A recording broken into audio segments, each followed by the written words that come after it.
The fluorescent lights of the terminal hummed over a sea of anxious travelers. But for one man, the hum was a countdown.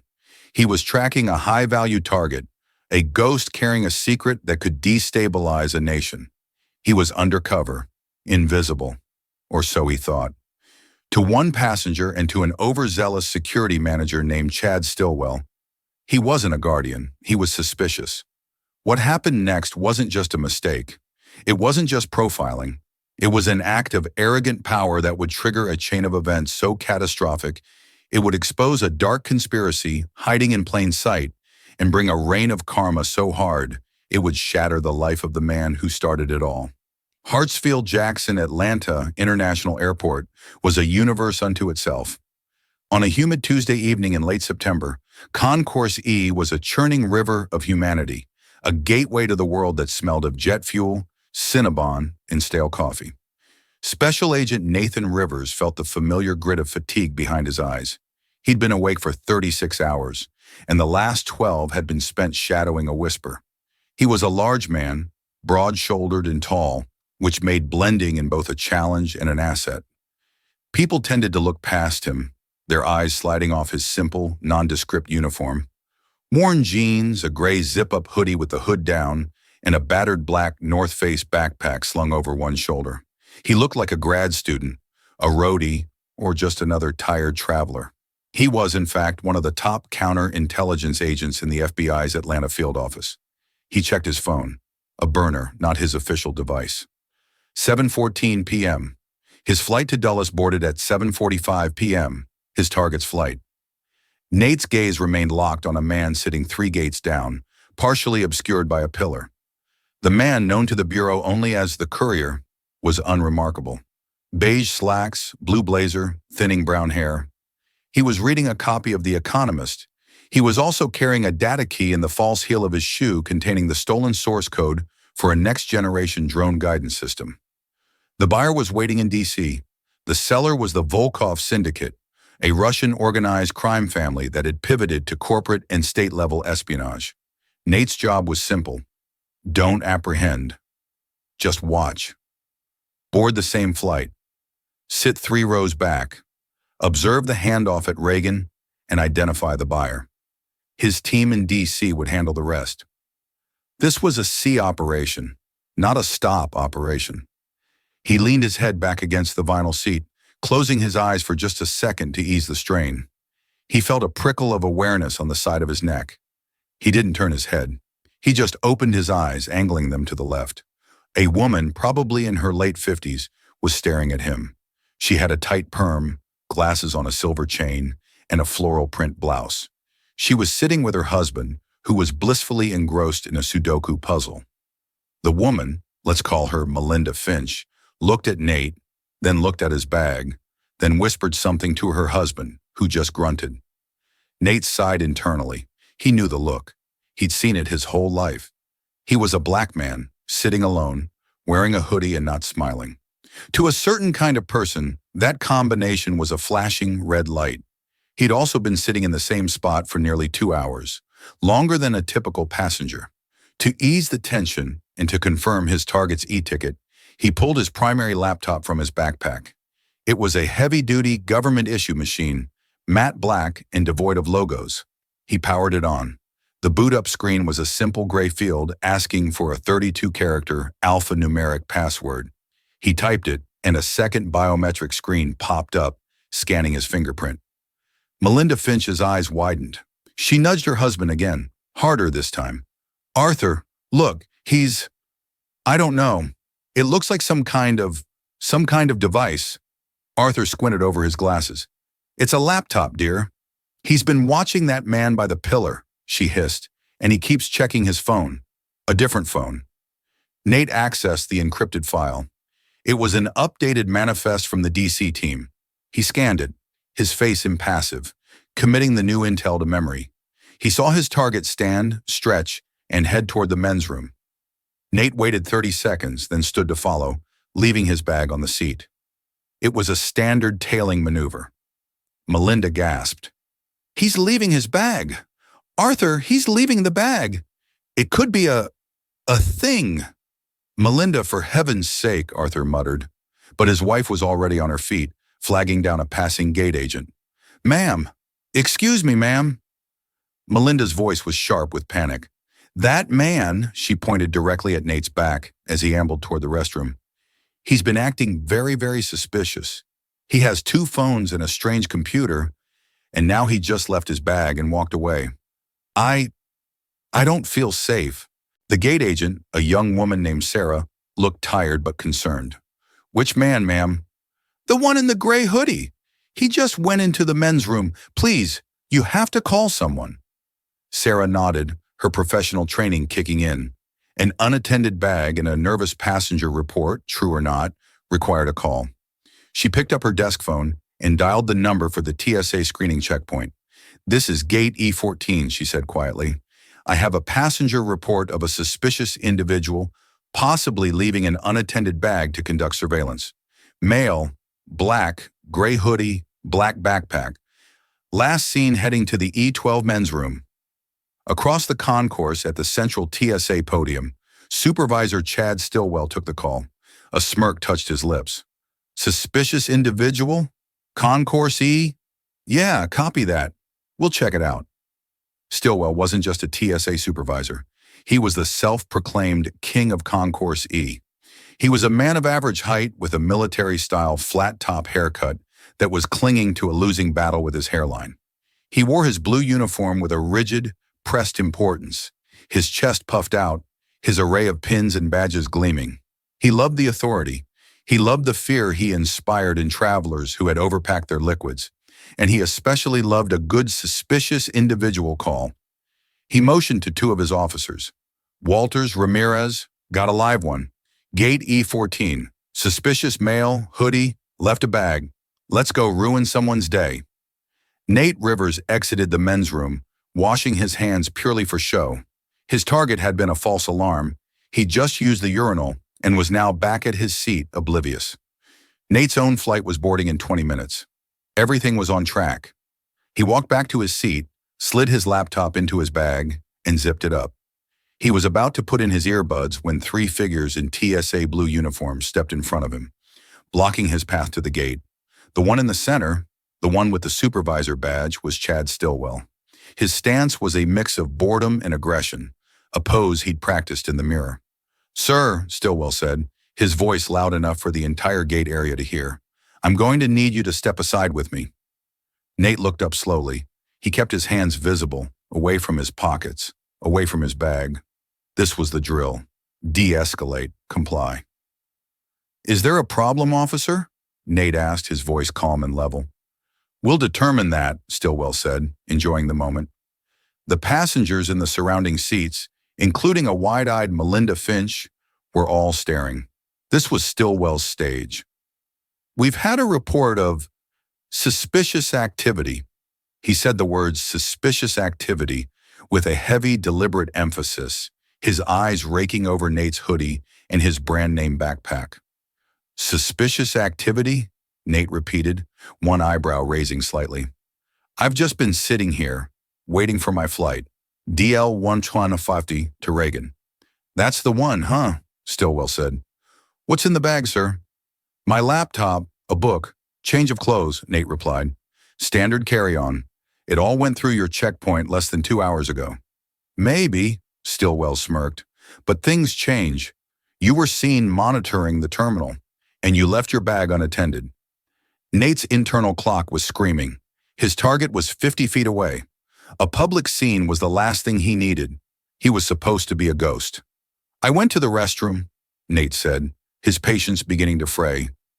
"It was 90 seconds. The bag was in my line of sight almost the whole time." "That's not what we heard," Stillwell countered. He gestured at Melinda Finch, who quickly looked away, her face burning red. "A concerned citizen reported you." "A concerned citizen," Nate said, his voice losing its warmth. "I see."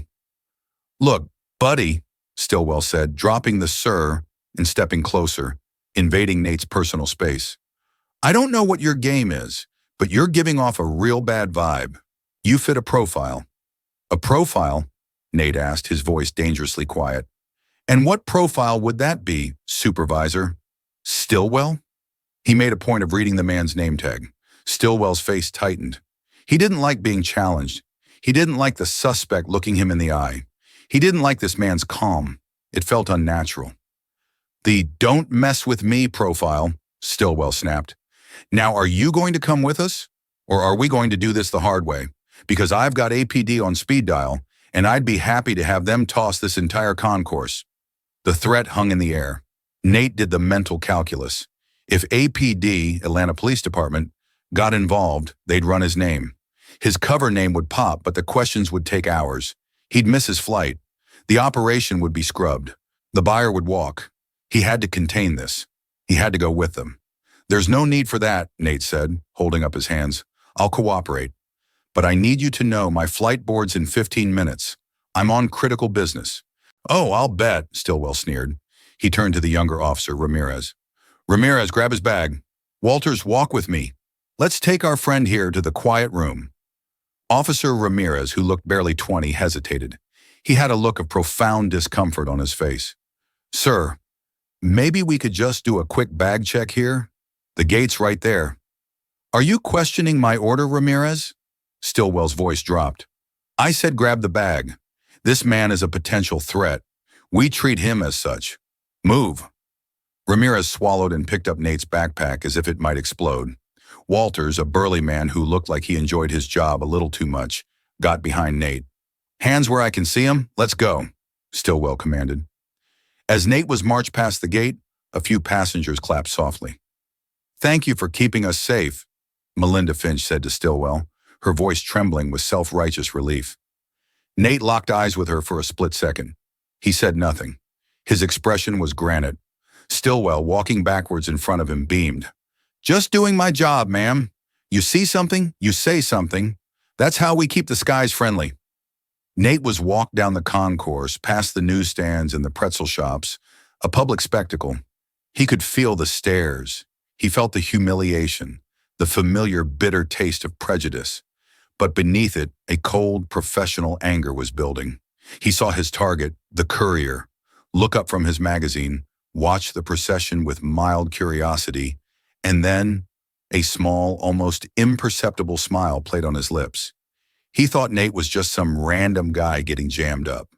The smile lit a fuse in Nate's mind. This wasn't just an inconvenience anymore. It was active interference. And Chad Stillwell, king of his little kingdom, had no idea what he had just stepped in. The quiet room was anything but. It was a sterile, windowless box, 10 feet by 10 feet, painted a nauseating shade of institutional beige. The only furniture was a metal table, bolted to the floor, and 3 hard plastic chairs. The room hummed with the sound of the building's ventilation and the faint buzzing echo of the fluorescent lights. It was a room designed to make people feel small and isolated. Stillwell shoved Nate into a chair. Sit. Walters, stand by the door. Ramirez, dump the bag, now. Ramirez, looking increasingly miserable, unzipped Nate's backpack and began pulling items out, placing them on the metal table with a series of soft clicks and thuds. A paperback copy of a Robert Caro biography, a rolled-up pair of socks, a toothbrush, a small black Pelican case, a tangle of charging cables, and the government-issue laptop. Stillwell's eyes lit up. He jabbed a finger at the Pelican case. What's that? Open it. Nate said nothing. He simply reached over, unclipped the 2 latches, and opened the lid. Inside, nestled in custom-cut foam, was his service weapon, a Sig Sauer P-29. Beside it were 2 full magazines. Walters, by the door, instinctively put his hand on his own sidearm. Ramirez took a step back. Stillwell's sneer turned into a triumphant grin. Well, well, well, what do we have here? Flying armed, are we? That's a federal felony, buddy. I'm a federal law enforcement officer, Nate said, his voice flat. The firearm was declared with my checked baggage, which is on this flight. The airline mistakenly gate-checked my bag and returned this to me. I was transporting it per protocol. This was a partial lie, a practiced obfuscation. He was, in fact, flying under LEO concealed carry credentials, which were perfectly legal. But he wanted to see how deep Stillwell would dig his own hole. Oh, a federal law enforcement officer, are we? Stillwell mocked him, picking up the Pelican case and inspecting it. And what federal law do you enforce? The post office? You look more like a guy who's about to start a problem, not stop one. Nate stared at him. My credentials are in my wallet, in my back left pocket. You are welcome to retrieve them. I'm not retrieving anything, Stillwell spat. You're a detainee. You don't give orders. He turned his attention to the laptop. He tried to open it. The logo-less lid was smooth. He popped it open and was met with the gray password screen. He jabbed a few keys. Nothing. Encrypted, Stillwell said, as if he'd discovered a bomb. Heavily. Why's your laptop so locked down, huh? What are you hiding? My privacy, Nate said. Wrong answer. Stillwell slammed his hand on the table, making the gun case jump. You're in a secure TSA area. You have no privacy here. Give me the password. I can't do that. You can't or you won't. Both. Stillwell laughed, a short barking sound. You think you're smart. You're sitting in my office with an undeclared weapon and a bricked laptop, fitting a profile, and you're refusing to cooperate. You've just booked yourself a one-way ticket to a holding cell. We're going to make you miss that flight. We're going to make you miss your week. He leaned in, his face inches from Nate's. He smelled of cheap coffee and cinnamon gum. Who are you, really? Who are you working for? Who are you meeting in D.C.? Nate's mind was racing. 7:31 p.m. Boarding had started. His target was walking down the jet bridge right now. He had to end this. The kid gloves were off. Supervisor Stillwell, Nate said, his voice dropping to a register that carried an authority the room hadn't felt yet. You need to stop talking, and you need to listen very, very carefully. I'm done listening to you, Stillwell said, turning to Ramirez. Get the zip cuffs. We're detaining him for APD. Charges, let's see, interference with security procedures and transporting an undeclared firearm. Ramirez, don't move, Nate commanded. The young officer froze, caught between two opposing forces. Nate slowly, deliberately, reached into his back left pocket. Walters, by the door, tensed. Hands! Hands! I'm getting my credentials, Nate said, his voice sharp as a razor. The ones I told you about 5 minutes ago. He pulled out a black leather wallet. He didn't flip it open to the front. He opened it to the middle, where his federal ID and his badge were recessed.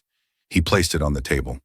The lighting in the room was harsh, but the gold of the badge seemed to suck in all the light and throw it back. A blinding, terrible beacon. Federal Bureau of Investigation. Department of Justice. Special Agent Nathan Rivers. There was no sound in the room for 3 full seconds. The hum of the ventilation seemed to amplify, filling a vacuum of dropped jaws and frozen hearts. Officer Walters, by the door, visibly deflated, his hand falling away from his weapon as if it had been burned. Officer Ramirez looked like he was going to be sick. He took an involuntary step back, his eyes wide, fixed on the credentials. Oh no, sir. Oh no. Chad Stillwell just stared. His brain, so full of bluster and arrogance, simply refused to process the information. He squinted, leaning closer, as if proximity would change the words. FBI. It's a fake, he whispered. It was a desperate, pathetic attempt. Nate didn't raise his voice. He didn't need to. The power in the room had shifted so completely, so seismically, that a whisper was a shout. It's not fake, Mr. Stillwell, Nate said. He retrieved his wallet and his service weapon, placing the P229 back in its case with a decisive snap. My name is Special Agent Nathan Rivers. My badge number is 749G. I am on a Title III authorized counterintelligence operation, and as of, he checked his watch, 7:34 p.m., you are actively and with extreme prejudice obstructing a federal investigation. Stillwell's face, which had been a blotchy red, drained of all color. He went from a ripe tomato to a sheet of old parchment in a heartbeat. He stumbled back and hit the wall, his knees weak. You, he stammered. You fit the profile. The passenger, she said. The passenger was a nervous civilian, Nate snapped, standing up. The chair screeched against the floor. You are a federal employee. You are trained to de-escalate, to verify, not to harass and profile based on a hoodie. Nate turned to Ramirez. The young man was trembling. Officer Ramirez, Nate's voice softened slightly. Give me your phone. Mine are compromised for this operation. I need to make a call. Yes, sir. Of course, sir. Ramirez fumbled his personal iPhone out of his pocket and handed it over. Nate dialed a number from memory. It rang twice. Donovan, a gravelly voice answered. This is Rivers. I have a 1099. Operation is compromised. I'm at ATL, Concourse E, TSA Secondary Screening Room B. I've been detained by TSA. There was a string of curses on the other end of the line. Detained? By TSA? Are you kidding me, Nate? I wish I were, Mike. My asset is on DL 1450. Wheels up in 10 minutes. He's gone. The handoff in D.C. is blind. Son of a... SAC Michael Donovan, special agent in charge of the Atlanta field office, was a man who did not suffer fools. Who detained you? Nate looked directly at Stillwell, who was now sweating profusely, his pressed uniform clinging to his back. A TSA supervisor, Stillwell, Chad Stillwell. He ran me on a suspicious report from a passenger. Went full power trip. Stillwell, Donovan repeated. I'm 5 minutes from the airport. I was heading home. I'm hitting the lights. Do not let that man leave. In fact, Donovan's voice turned to ice. Read him his rights. What? Nate was shocked. Mike, he's just an idiot. No, Nate, you don't understand. Chad Stillwell. That name was just flagged in a DHS OIG briefing this morning. We think he's connected to an internal theft ring. We just didn't have cause. You magnificent bastard. You just became the cause. Read him his rights. This isn't obstruction anymore. This is a criminal investigation. Nate looked at the phone, then at Stillwell. The pieces of a puzzle he didn't even know he was holding slammed into place. He hung up and looked at Stillwell. The man's arrogance was gone, replaced by a primal, sniveling fear.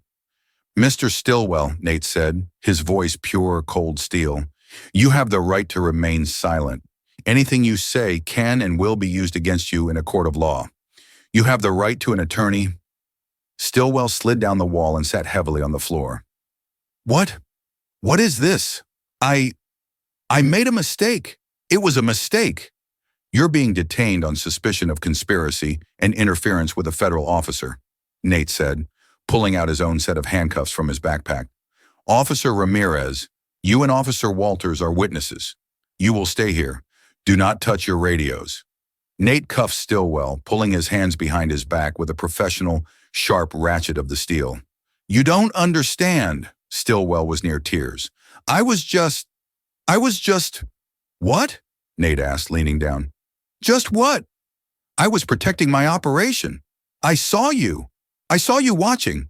Nate froze. You saw me watching... What?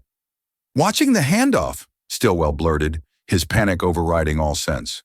I thought you were with internal affairs. I saw you watching the gate. I had to create a distraction. Nate stood up straight, his blood running cold.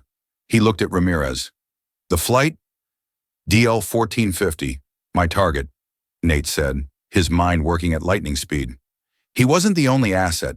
Stillwell, you just confessed. You used me. You used that passenger's report as a distraction. The door to the room burst open. It wasn't Michael Donovan. It was Ms. Alvarez, the airport's head of operations, and 2 APD officers, their guns drawn. They'd clearly been summoned by a panicked gate agent. What in God's name is going on here? Alvarez demanded. TSA, stand down, sir. You... She stopped as she saw Nate, in his hoodie, standing over a cuffed TSA supervisor. Nate calmly raised his badge again. Special Agent Nathan Rivers, FBI. This room is a federal crime scene. This man, he pointed at Stillwell, is under arrest. The tiny interrogation room became the epicenter of a bureaucratic earthquake. Miss Alvarez, the airport's shift director, stared at Nate's badge, then at the weeping, cuffed form of Chad Stillwell, and her impeccably professional mask crumbled into pure, unadulterated horror. APD, guns down, she ordered, her voice shaking slightly. The two Atlanta cops reluctantly lowered their weapons. Agent Rivers, I need a situation report, immediately. Your supervisor, Nate said, gesturing to Stillwell, has just confessed to using his authority to create a public disturbance, namely, my detention, to provide cover for a criminal handoff at Gate E14. He has also, in the process, irrevocably compromised a 6-month federal counter-espionage operation. Alvarez looked as if she might faint. A criminal handoff? Before she could continue, the door was filled by a man who looked like a cannonball in a cheap suit. Special agent in charge Michael Donovan had arrived, and he was flanked by 3 other plainclothes agents who had materialized from the airport's FBI satellite office. "Nate," Donovan barked, ignoring everyone else. "You good?" "I'm good, Mike. The asset's gone. DL Worst 50 is over North Carolina." Donovan cursed, running a thick hand through his thinning hair. He then fixed his gaze on Chad Stillwell. It was a look that could peel paint. "Mr. Stillwell, you have no idea how famous you're about to be." He turned to Alvarez. "Ma'am, I'm SAC Donovan. I'm requisitioning this room and your central security office. We are locking down all video footage from Concourse E for the last 3 hours. Nobody, and I mean nobody, touches anything. We have an active internal conspiracy." "Conspiracy?" Alvarez repeated, her voice a squeak. "I thought this was a profiling mistake." "Oh, it started that way," Donovan said. "The best crimes are wrapped in mundane evil. Get me your head of security. Get me DHSOIG on the phone. And get this idiot," he pointed at Stillwell, "out of my sight. Agents, take him to the field office. Full workup. I want his financials, his phone records, and his locker before his lawyer even knows he's been arrested." 2 agents hauled Stillwell to his feet. "This is a misunderstanding," he wailed, his dignity completely gone. "I'm a supervisor. I have rights." "You gave up your rights when you put on that uniform and used it to commit a felony," Donovan roared. "Get him out." As Stillwell was dragged away, a ghost in a blue uniform, Nate finally let out the breath he felt he'd been holding for an hour.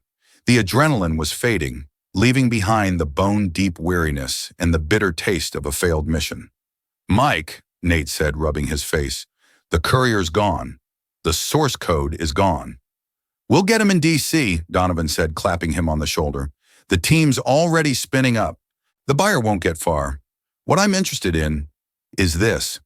He tapped the metal table. Stillwell panicked. "Why? What did he think you saw?" "That's what I need to find out," Nate said. "He said he needed a distraction. He thought I was OIG. That means his operation was happening right there, at the gate." "Let's go to the tape," Donovan said. They relocated to the airport's main security hub, a dark room filled with a wall of high-definition monitors. Ms. Alvarez had the senior security tech, a man named Kevin, at their disposal. "Agent Rivers, which cameras?" Kevin asked, his fingers poised over a complex keyboard. "Gate E14, Nate said. "Start from 7:15 p.m. Show me everything. I want the main concourse view in the gate seating area." The screens flickered. Nate saw himself, in his hoodie, sitting and watching. He saw Melinda Finch staring at him. He saw his target, the courier. "There," Nate said. "That's me. That's my primary target in the blue blazer. Now, fast forward to my detention. Right, there, 7:28 p.m. On the screen, they watched Stillwell, Walters, and Ramirez approach Nate. The confrontation was clear, public, and dramatic, just as Stillwell had intended. "Look at the crowd," Nate said, his voice low. "Every single person in that gate area is watching us.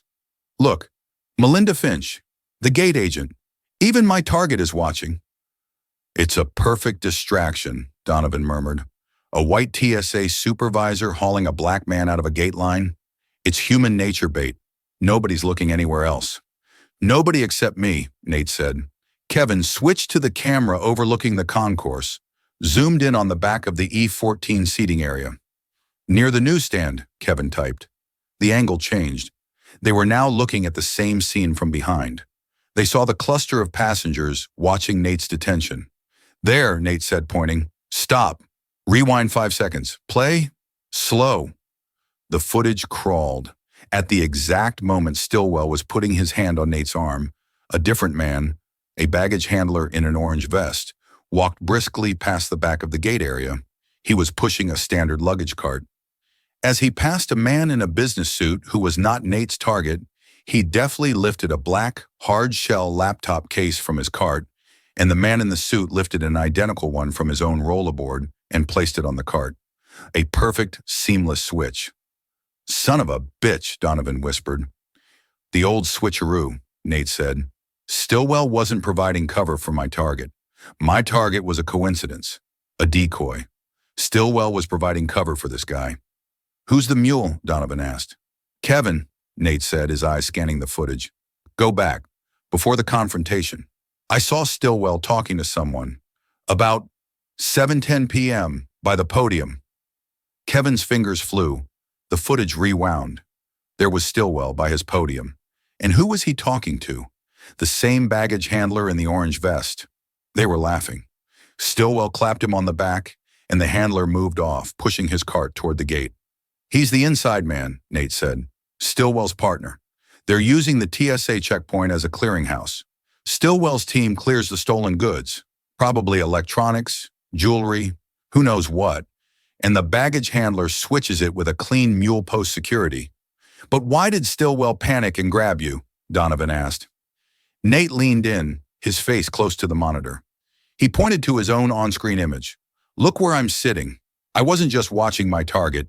From my angle, I had a perfect, unobstructed view of the newsstand where the switch was supposed to happen." He zoomed in on his own face from a different camera. He looked focused, intense, observant. "Stillwell saw me," Nate said, the final piece clicking. He saw an observant black man in a hoodie, sitting alone, staring directly at his handoff point for 2 hours. He didn't think I was a passenger. He thought I was surveillance. He thought his whole operation was about to be busted by internal affairs. And right at that moment, God's gift, Melinda Finch, hands him the perfect excuse on a silver platter. "The suspicious black man," Donovan finished, his face dark with fury. "He didn't detain me despite my race," Nate said, a cold, hard realization settling in. "He used my race. He knew that Concerned Citizens report would give him all the pretext he needed. He used her bias and his own as a weapon, as a tool to create a scene so loud and so ugly that no one would ever see the real crime happening 10 feet behind them." "He flew too close to the sun," Donovan said. "He was so busy trying to put out his imaginary fire, he backed right into a real one. Ours." Nate watched the screen, where the mule in the suit was now boarding a different flight, one to Dubai.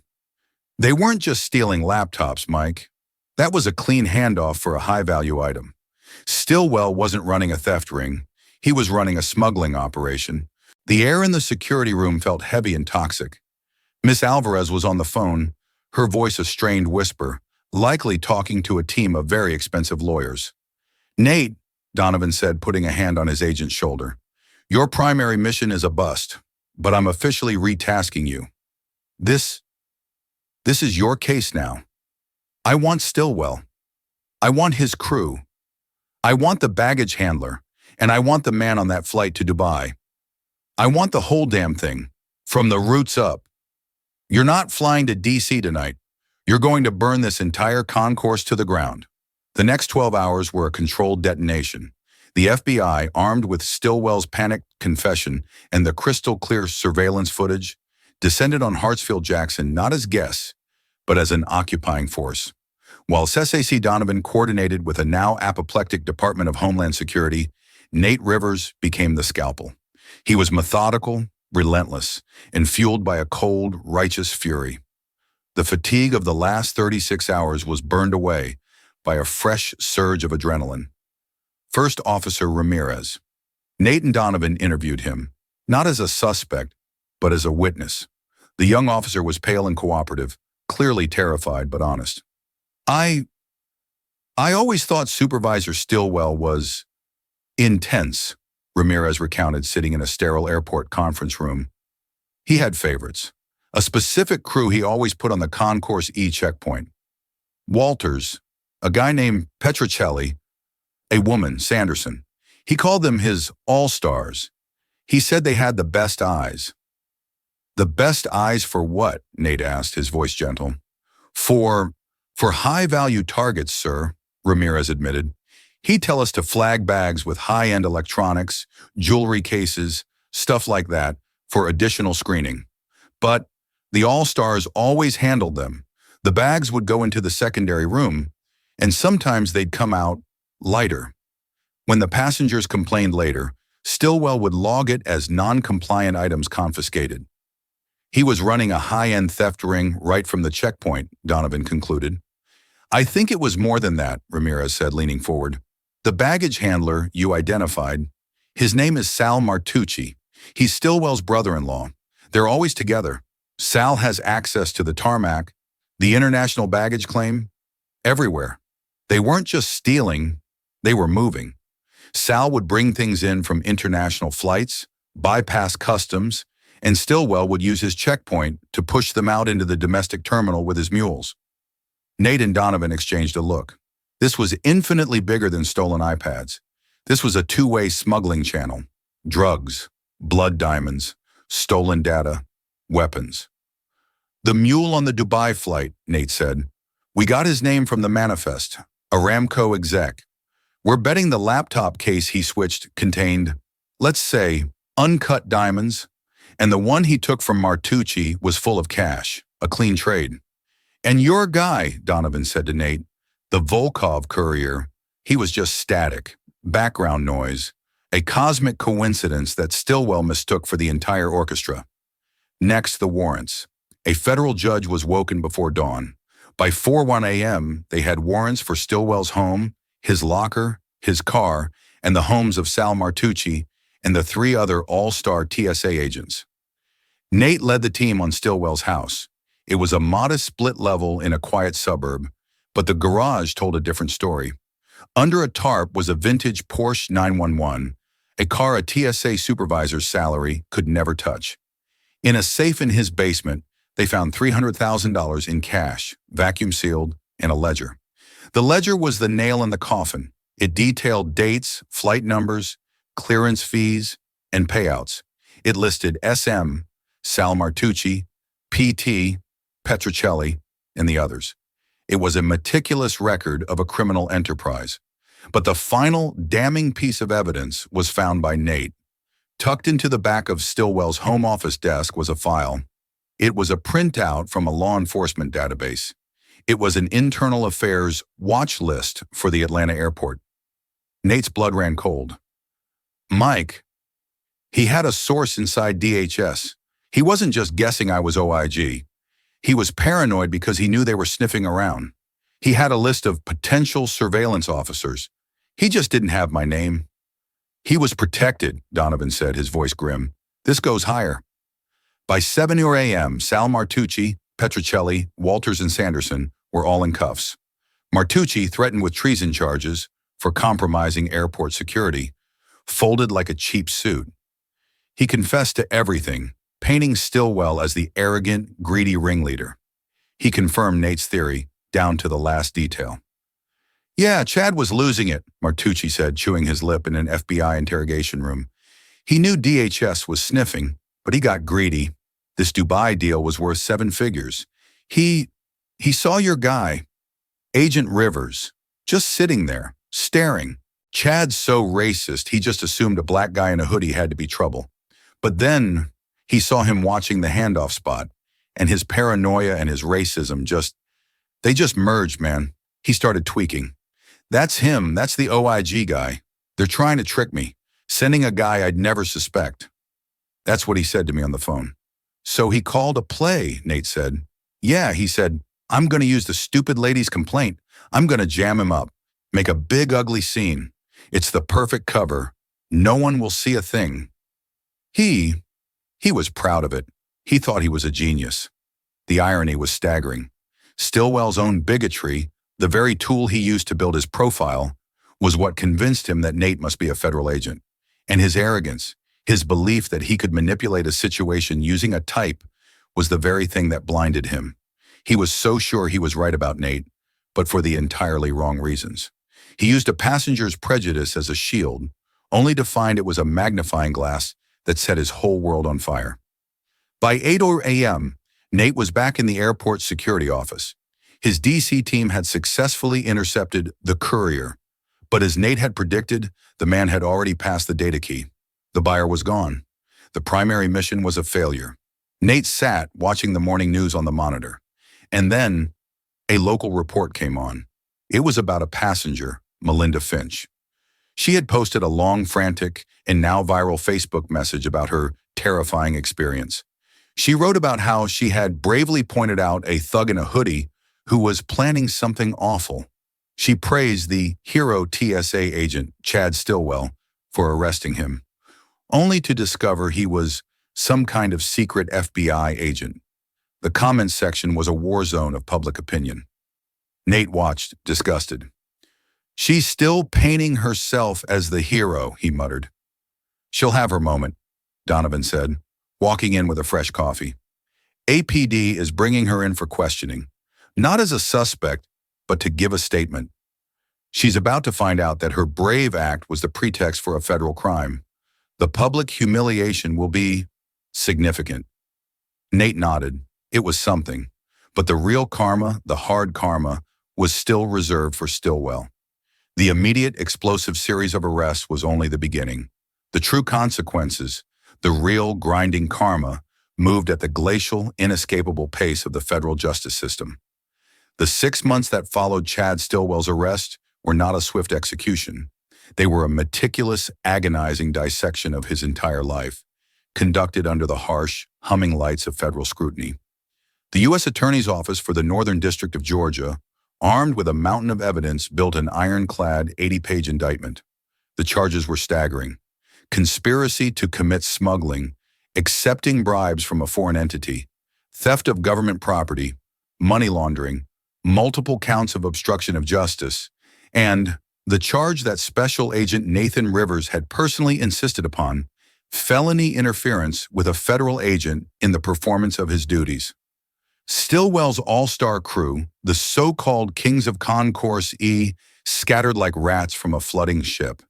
Their loyalty, built on shared greed, evaporated the moment they were placed in separate, cold interrogation rooms. Officer Walters, the burly man who had stood menacingly by the door, was the first to flip. He gave a detailed 40-page deposition in exchange for a recommendation of a lighter sentence. Petrocelli and Sanderson followed within hours, their testimonies painting a picture of Stillwell as an arrogant, bullying ringleader who demanded absolute loyalty and took the lion's share of the profits. The most devastating blow, however, came from his own family. Sal Martucci, his brother-in-law and right-hand man, faced the prospect of dying in prison. The FBI had not just Martucci on the baggage switch, they had him on tape coordinating with the DHS mole, a mid-level administrator named Dennis Klein. Faced with charges that bordered on treason, knowingly compromising national security at a major port of entry, Martucci gave up everything. He detailed the entire two-way smuggling operation: uncut diamonds and illicit cash from Dubai, stolen high-end art from Paris, and most chillingly, protected data keys and encrypted hardware for a rogue state's intelligence service. Dennis Klein's arrest sent a seismic shockwave through the Regional Department of Homeland Security. He wasn't just a mole, he was the man who managed the internal watch lists. He had been feeding Stillwell information for years, protecting his operation from random audits and internal stings. His arrest led to a complete top-to-bottom purge of the Atlanta DHS office. While the legal gears turned, Stillwell's personal world was being repossessed. His wife, Maria, who was Sal Martucci's sister, found herself in an impossible position. She was the wife of a federal criminal and the sister of the man who was now the star witness against him. She visited Stillwell once in the federal detention center, a visit that was reportedly short and full of strained, bitter silence. 2 weeks later, she filed for divorce, citing a catastrophic breach of trust. The federal government, through asset forfeiture laws, seized everything. The modest split level in the suburbs was auctioned off. The vintage Porsche 911, Stillwell's pride, was hauled onto a flatbed truck in front of his entire, gawking neighborhood.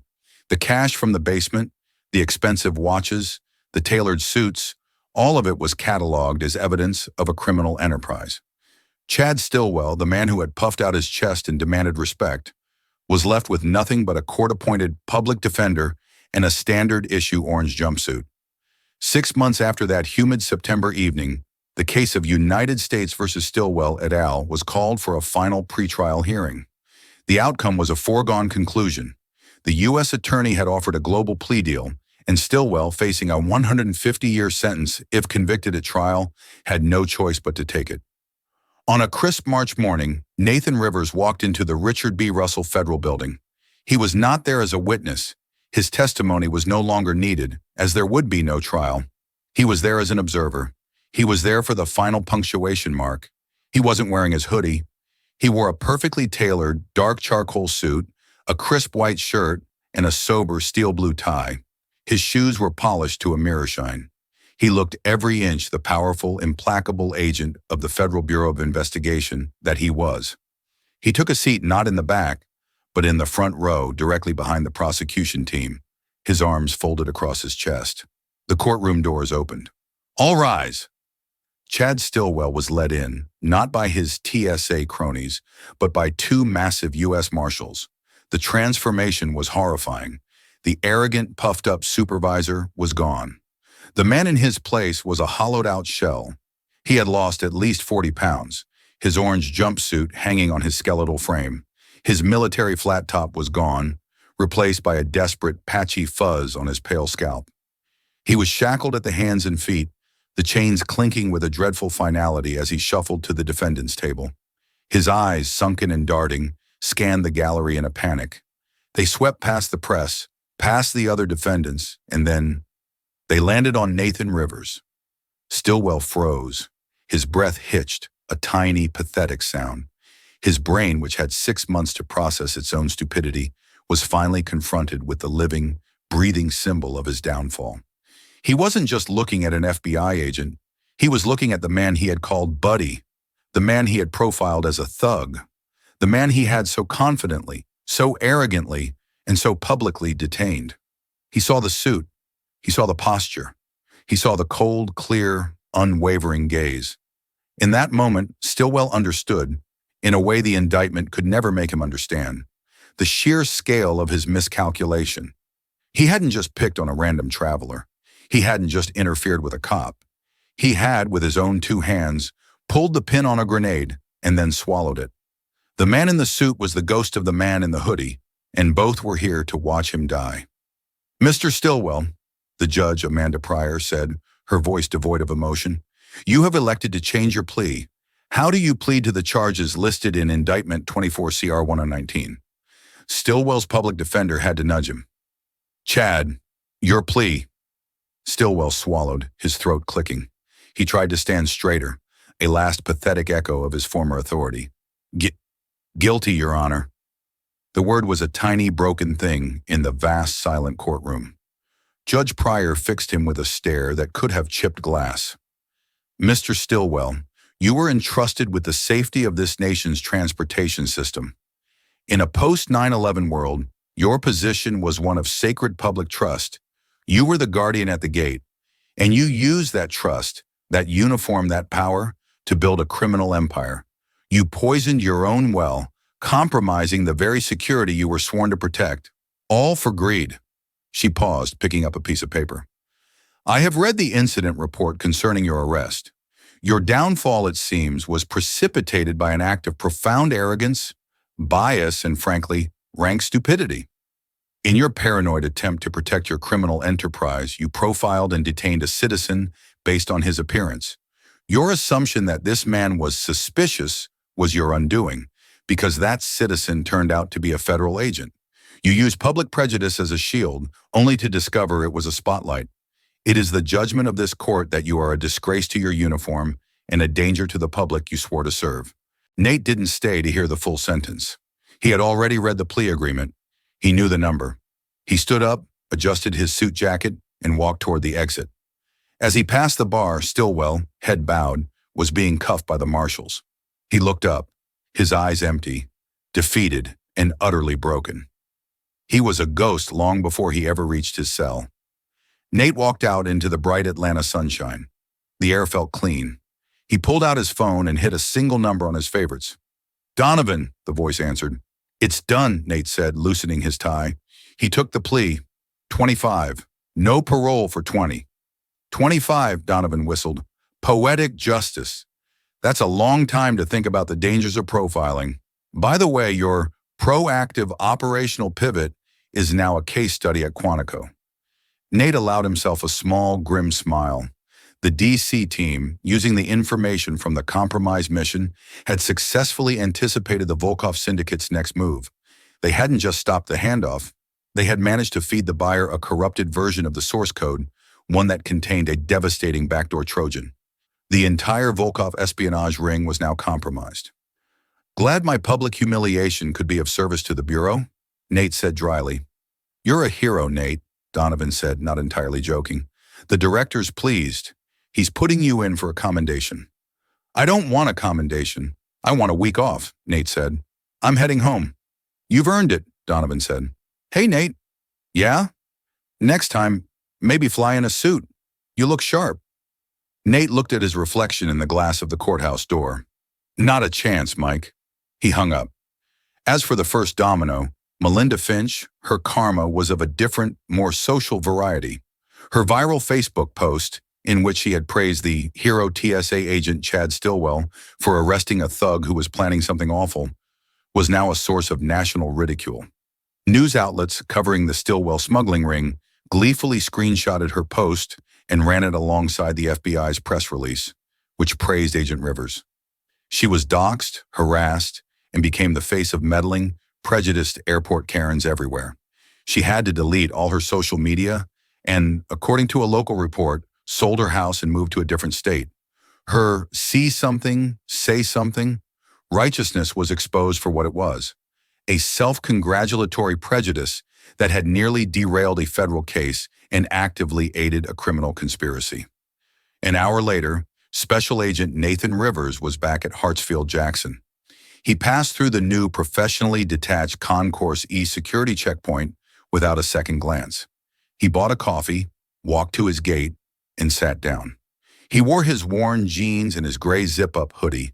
He put in his earbuds, leaned his head back against the seat, and for the first time in 6 months, he closed his eyes and truly, deeply rested. The skies, at least in his small corner of the world, were finally friendly, and so Chad Stillwell's entire criminal empire crumbled. It was brought down not by a complex investigation, but by his own arrogance. He used his power and his prejudice to detain a black man for looking suspicious. But he made one fatal mistake. The man he targeted was the one person in that airport who could and would end him. Stillwell thought he was playing chess, but he was just a pawn, and he checkmated himself. His attempt to create a small distraction ignited a federal firestorm that burned his whole world to the ground. That's what we call hard karma. What do you think? Was this a just end for Stillwell? What about Melinda Finch? Let me know your thoughts in the comments below. And if you enjoyed this story of justice and karma, make sure to hit that like button, share this video with a friend, and please subscribe to the channel for more true life drama. You won't want to miss what's next.